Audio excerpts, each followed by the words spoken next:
5 seconds. Start.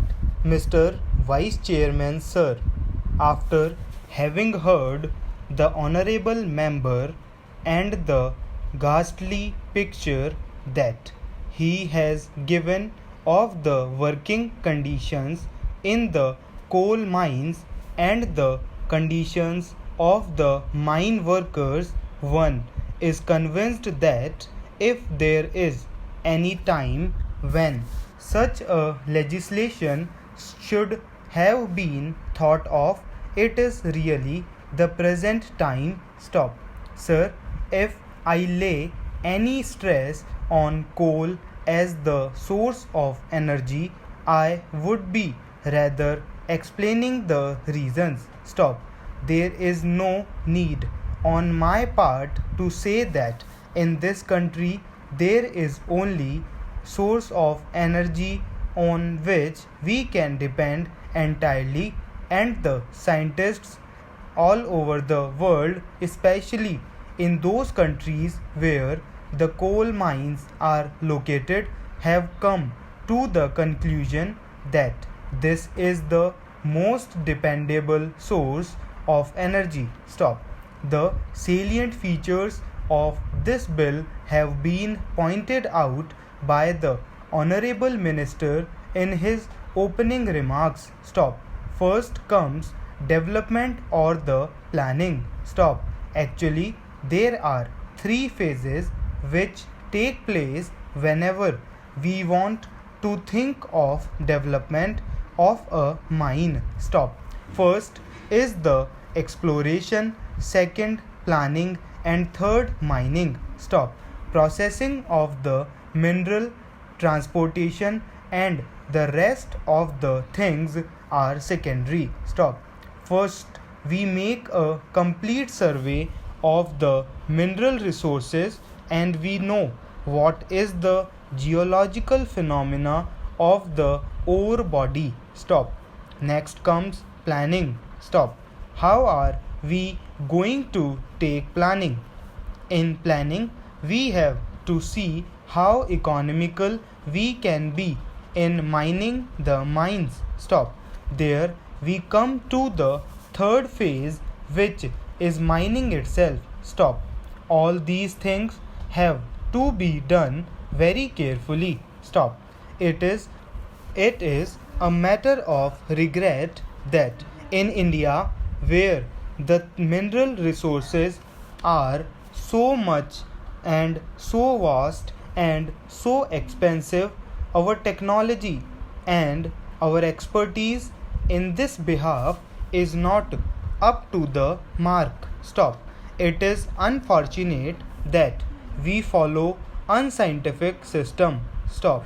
The duty of the mines ministry should be to see that whatever mining is done, our mine owners gradually overstep to a stage where only scientific mining takes place and nothing else. Stop.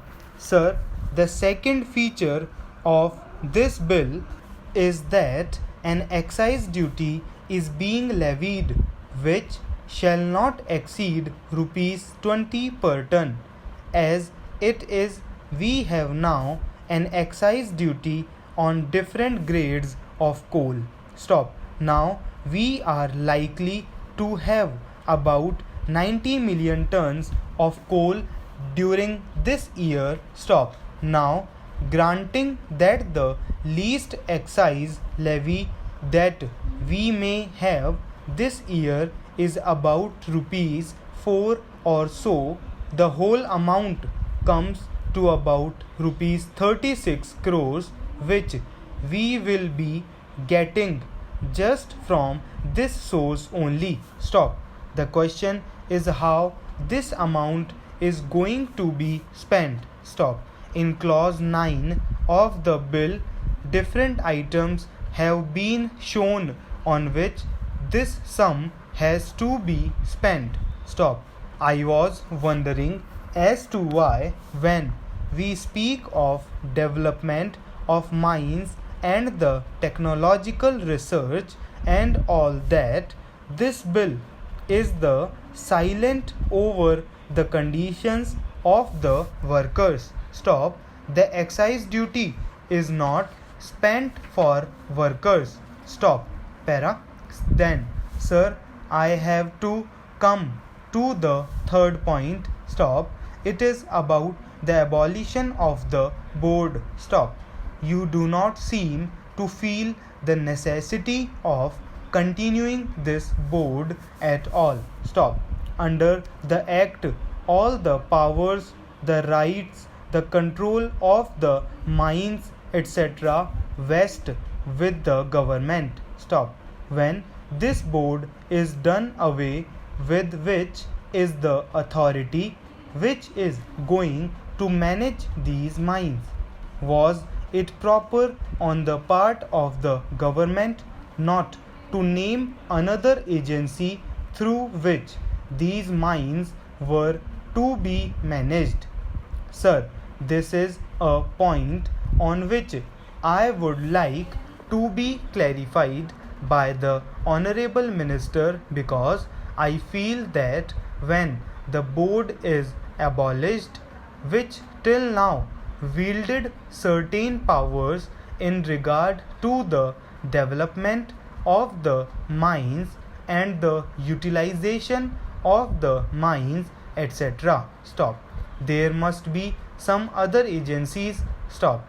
If the government says that the power vests with itself, then it should name some other authority under the rules and regulations, or constitute some other body or agency through which these mines have to be worked and which has to be made accountable to the Parliament. Stop. Sir, I think I have said what I thought fit to say on this bill. Stop. I may recall the name, the time when the coal mines were being taken over by the government. Stop.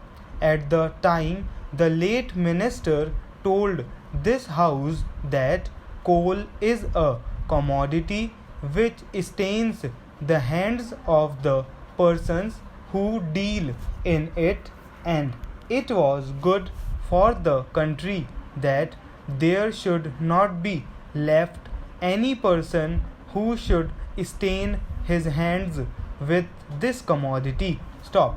Speaking on that occasion, I had said, "You are so much particular about the cleanliness of the hands of the people." Stop. You should not deal in such a way that the people begin yourself come to a stage where the people should say that the hands of the government are not clean. Stop. Sir, my honorable friend referred to the distribution that we are having today. Stop. Sir, when we are able to meet the basic requirements of the people, when we are unable to take the commodity to manufacturers who need it badly, can we think that our economic condition would improve? So, I would request the Honorable Minister that not only he should see that the development of coal mines takes place, but he should be more vigilant so far as the distribution system is concerned. Stop. And unless that is done, it is no use producing coal. Stop. There is a chronic shortage of wagons. Stop. Mr. Minister, have you been able to show some improvement? You will have to go deep into the whole thing. Stop. I understand you have started giving some money to some railway people. Stop. If this is true, then it is shameful. Stop. You do not have any planning. Stop. Lastly, you follow double standards regarding justice. When officers are guilty of serious malpractices, they are asked to resign, or if they are dismissed, they are immediately reinstated. Stop. This is on record. Stop.